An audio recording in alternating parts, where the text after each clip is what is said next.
Alright guys, the Premium Kami here, so I'm gonna be talking about now episode 21 of Worst Mercury. So this overall episode was definitely more of a reflection of what happened after the destruction at school and at Asakasa.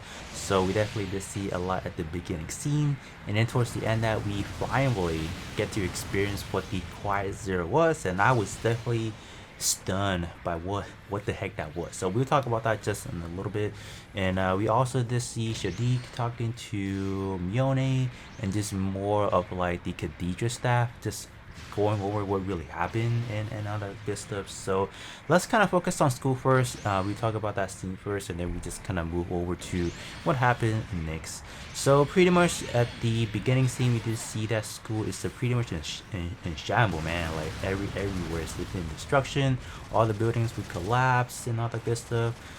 We did see that many of the students are now, being sheltered on these types of pods, and they were not able to take any showers, and they did not really have any good food going around, so they're pretty much just kind of stuck. I don't even know how long they were stuck for. They didn't really specify, but it seems that they were in that current state for quite some time now, I guess, in a way. So we did have Saletta and the rest of the herbs student just kind of going around passing out blankets, handing out tomatoes, because like I said again, right now at the current state of the school, students weren't really able to get a lot of good food, so tomato being something that's really fresh, that was great. So after that we were approached by Guston or Gustin, however you want to pronounce his name. He's asking Saletta to see if he can help. During this overall scene, a few things were explaining what the Quiet Zero was. Pretty much we know it's more or less something used for the aerials, just to be able to facilitate area and whatnot. Gersten also explained that Prospera plan is to use the Quiet Zero to pretty much disrupt the Earth Spears using the Data Storm, and he just wants the letter to see if he can, or if she can, let's say, persuade Prospera to not do any of those destruction. But Saletta then went on ahead to give like a whole sham, or like a whole shebang of what really happened, especially that she is not really Prospera's daughter. She went on ahead to explain, pretty much give like a brief history of Saletta herself. She is the kind of like she shared genes from the original Aerie. So that's that. She did went over to the Venedis incident 21 years ago, where Prospera and Aerie escaped to Mercury. But obviously, Aerie was on the edge of dying. So Prospera, using the Gentech, transfer Aerie's biometric code to Aerios. So I honestly, when I saw that, I'm like, I don't know how it's done, but I'm just gonna leave it as that. And then everyone was just kind of like, oh my gosh, like how did that happen? So Gerson went ahead to just tell Saletta that during the Venedis incident, they also, especially the Assembly League, they captured another Gundam called the Caliban, or something like that, Caliban. So in terms of this Caliban Gundam, whatever it's called, all right. So this Gundam has no feature against Data Storm. So if anyone pilots it, I'm pretty much like they're pretty much gonna be on the brink of dying. And then we do have Belmori just kind of saying, Belmary saying that, well, you can't let her pilot it because she's she's gonna end up dying. But eventually Saletta did agree to it because she does want to. She's pretty much saying that if this is all she can do, she's gonna do whatever she can, right? So that's pretty much where we're at. So that's pretty much like sums up the whole discussion, right? And then now talking about the Khadija stuff. So in terms of what really happened now, right now the Space Assembly League is trying to go on like a forcibly trying to not really take over, but trying to dismantle the Benedict group after what happened at Earth, right? So they're right now trying to launch like an all-out attack. They're literally, I don't like, to me, like they seems like this really governing type of organization that is trying to manipulate things, especially with the pale group. I'm just like, bro, why is every time the pale group just jump places to places where quote unquote the benefit comes from, right? So I'm just like, man, these two groups just gotta get out of here, man. So in terms of what we have next, we do have a president series. He did contact uh, the Khadija Sab, saying that trying to blame everything on the Grassley group, because obviously, I mean, this whole thing pretty much started from the Grassley perspective. So I mean, like, you better take blame for what you did, because it wasn't Mione's fault. It wasn't the overall Benedict group's fault. It's you were trying to kill President Delling. So I mean, like, at least he was suggesting to put everything on him. But obviously Mione was like, oh, I don't want to sacrifice anybody else anymore.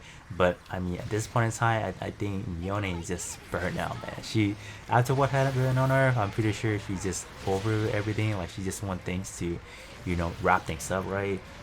So towards a little bit further, we did see finally Quiet Zero. So pretty much right now, the Assembly League is launching an all-out attack, forcibly trying to take down the Benedict group. But as they were heading towards the Benedict group, like their headquarters, they ran into the Quiet Zero. Like when I talk about the Quiet Zero, I never imagined it's more like a fortress type things. I don't know if you guys have watched, let's say, anything from the Marvel series, let's say Dano Ship. That reminds me of it. Honestly, is quote unquote like exactly the same thing. Or if you talk about anything that's more Gundam related, I think this one is the closest resembling that I'll give it. Is it has to be from Gundam 00, where the innovator base was. That is definitely the closest thing, because you guys we will see that the Quiet Zero, the fortress, whatever, was able to launch multiple unmanned piloted Mosu, or those are pretty much like the gunbits from areas. So that is pretty much my resembling when I saw it. So now we got a chance to see what the overall Quiet Zero plan was able to do, pretty much. So we saw Gundam Aerials kind of hooked up on this, sphere like dome, whatever you gotta call it.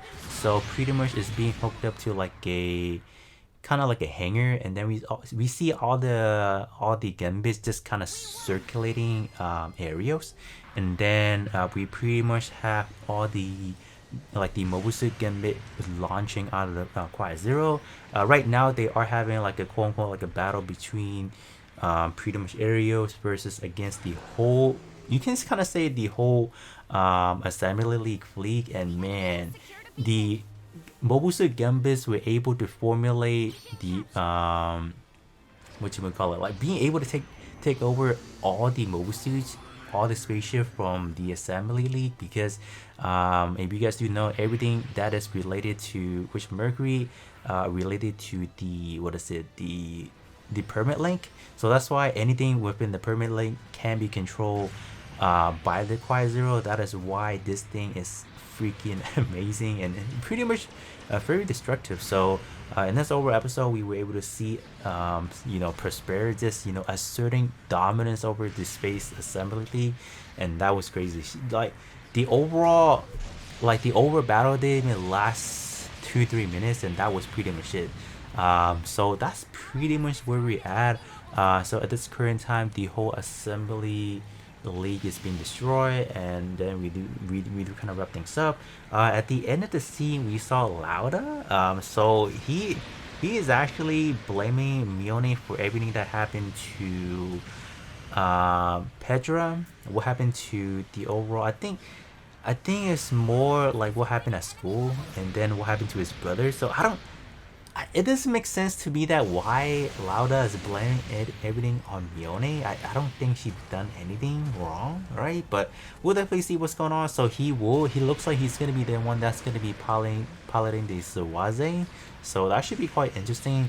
I do wonder if the Sawaze will have the same kind of effect having the data storm, or maybe it's a different system. We'll definitely, like, I feel like if units that are not linked are not being like the, what is it, like not generating from the permit link, I think they will have a better chance to take down Quiet Zero.